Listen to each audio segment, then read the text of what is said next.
वायनाड में फिर गूंजेगा लोकसभा चुनाव का शोर। सियासी दंगल की तारीख मुकर्रर हो गई है और कांग्रेस की ओर से उम्मीदवार भी तैयार है। अब देखना है कि बीजेपी का क्या प्लान है। बता दें कि चुनाव आयोग ने महाराष्ट्र और झारखंड विधानसभा चुनाव की तारीखों के ऐलान के साथ 2 लोकसभा सीट और 48 विधानसभा सीटों के लिए उपचुनाव की तारीखों की घोषणा की है, जिसमें राहुल गांधी की छोड़ी हुई सीट वायनाड लोकसभा के लिए भी मतदान होने वाला है। वायनाड लोकसभा सीट पर 13 नवंबर को मतदान होगा, जबकि 23 नवंबर को नतीजे घोषित किए जाएंगे। बता दें कि वायनाड लोकसभा सीट के उपचुनाव के लिए कांग्रेस पहले ही अपने उम्मीदवार की घोषणा कर चुकी है। 4 महीने पहले रायबरेली के लिए जब राहुल गांधी ने वायनाड की सीट छोड़ी, तभी पार्टी अध्यक्ष मल्लिकार्जुन खड़गे ने ऐलान कर दिया था कि वायनाड से प्रियंका गांधी कांग्रेस की ओर से चुनाव लड़ेंगी। सुनिए 17 जून को खड़गे ने क्या कहा था। वायनाड से खाली सीट पे प्रियंका जी लड़ना चाहिए और इसीलिए हम पार्टी के ओर से और मेरे ओर से उनको धन्यवाद देता हूं कि हमारी बात को उन्होंने रखी है और माना है दोनों ने। इसीलिए मैं आपके सामने आके डिक्लेयर कर रहा हूं। यानी कांग्रेस ने पहले ही तय कर लिया है कि वायनाड से गांधी परिवार ही कांग्रेस का चेहरा रहेगी। राहुल ने छोड़ा तो अब प्रियंका गांधी चुनावी मैदान में उतरेंगी। ऐसे में माना जाता है कि कांग्रेस के लिए वायनाड की सीट सबसे सेफ सीटों में से एक है। ऐसे में प्रियंका गांधी की जीत लगभग तय मानी जा रही है। हम ऐसा क्यों कह रहे हैं, इसके लिए वायनाड के लोकसभा सीट के राजनीतिक इतिहास पर नजर डालते हैं। वायनाड लोकसभा सीट का इतिहास बहुत पुराना नहीं है।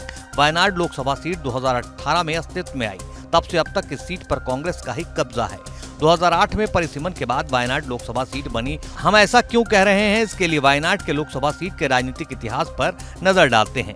वायनाड लोकसभा सीट का इतिहास बहुत पुराना नहीं है। वायनाड लोकसभा सीट 2018 में अस्तित्व में आई, तब से अब तक इस सीट पर कांग्रेस का ही कब्जा है। 2008 में परिसीमन के बाद वायनाड लोकसभा सीट बनी और 2009 में पहली बार यहाँ लोकसभा चुनाव हुए। 2009 में हुए पहले लोकसभा चुनाव में कांग्रेस के दोबारा जीत हासिल की, यानी अब तक हुए चारों चुनाव में कांग्रेस की ही जीत हुई है। ऐसे में कांग्रेस के लिए ये सीट काफी सेफ मानी जाती रही है और इसलिए पार्टी ने राहुल गांधी के बाद इस सीट से प्रियंका गांधी को चुनावी मैदान में उतारा है और दक्षिण भारत के अपने किले को गांधी परिवार को ही देने का फैसला किया है। बता दें कि राहुल गांधी ने वायनाड और रायबरेली दोनों ही सीटों से चुनाव लड़ा था और दोनों सीटों पर जीत हासिल की थी। लेकिन यूपी में कांग्रेस के विस्तार के लिए राहुल ने वायनाड की सीट छोड़ दी, जिसके बाद पार्टी ने लोकसभा चुनाव में राहुल के साथ कंधा से कंधा मिलाकर चुनावी हुंकार भरने वाली प्रियंका गांधी को वायनाड से उतारने का फैसला ले लिया।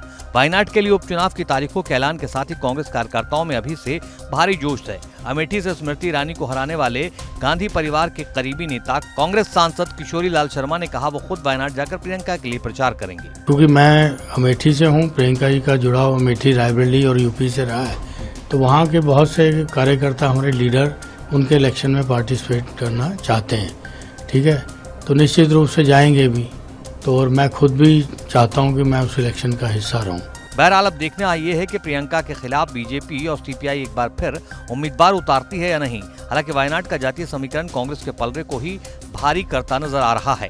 वायनाड लोकसभा सीट में 56% मुस्लिम, 34% हिंदू, 9% ईसाई और 1% जैन वोटर हैं। इस लोकसभा सीट के 2 जिलों मल्लपुरम और वायनाड में इंडियन यूनियन मुस्लिम लीग का दबदबा है। गौरतलब है कि अल्पसंख्यक वोटरों के कारण ही वायनाड सीट प्रियंका गांधी और कांग्रेस के लिए सुरक्षित मानी जाती है। लेकिन ये राजनीति है, किसके साथ क्या खेल हो जाए किसी को नहीं पता।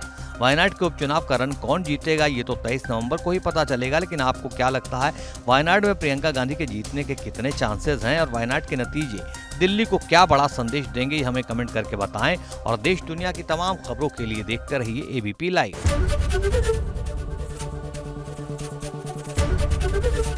एबीपी गंगा, खबर आपकी, जुबान आपकी।